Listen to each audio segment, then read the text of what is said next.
Hey everyone, I've got a quick video for you today going over joystick sensitivity in Microsoft Flight Simulator. If you're using a joystick, you probably notice that the default settings are overly sensitive. I had the same issue with my Logitech Attack 3. Fine-tuning these settings can make a night and day difference in your flying. First, let's do a test flight to outline the issues with the default sensitivity.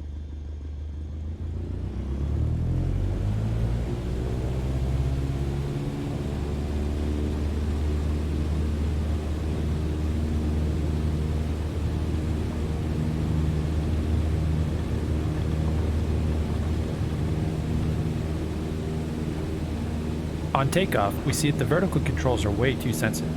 This could lead to a stall on takeoff or coming back to the ground and bouncing off the runway. These issues are even worse when trying to land the aircraft.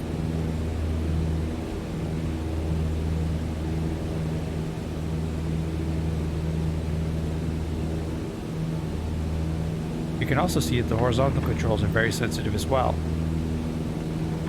You can see that most of my control movements are represented by a very small range on the joystick.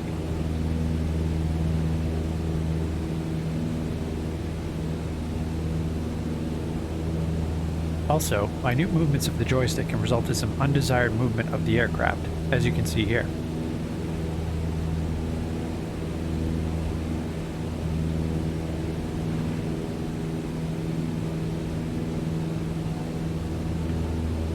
Let's take a look at how we can solve these issues.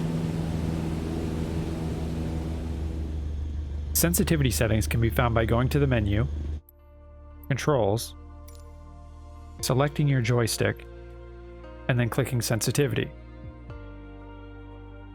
Moving the joystick here visually shows the inputs.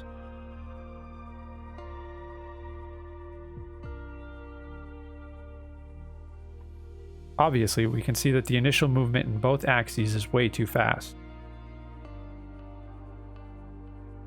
During my test flight, I found that the horizontal sensitivity was too high, and the vertical sensitivity was even higher. After some trial and error, I found that a sensitivity of -40% for the x-axis and -80% for the y-axis to work well for me. My z-axis is for the throttle and does not need any adjustment.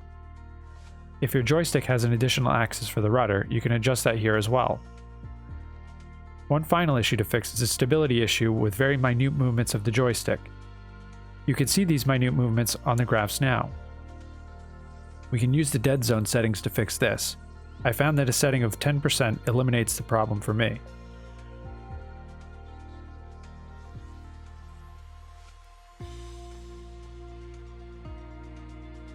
As you can see now, these minute movements no longer affect the input. Your dead zone settings may be very different from mine, as this can change with wear and tear on the joystick. Save your settings and then go for a test flight.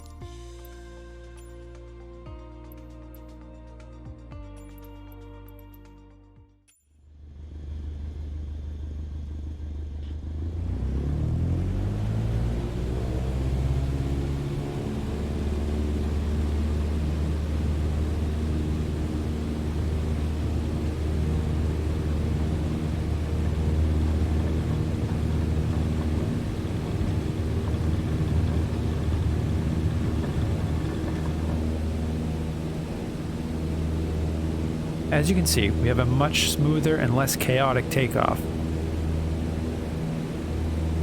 Take the time to try different settings until you find what works well for you.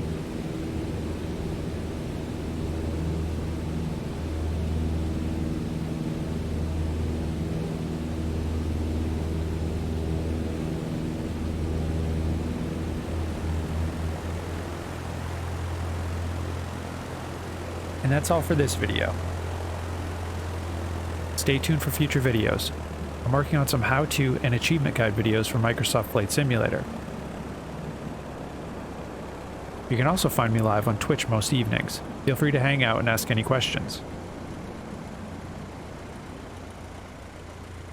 Thanks for watching. I'll see you in the next video.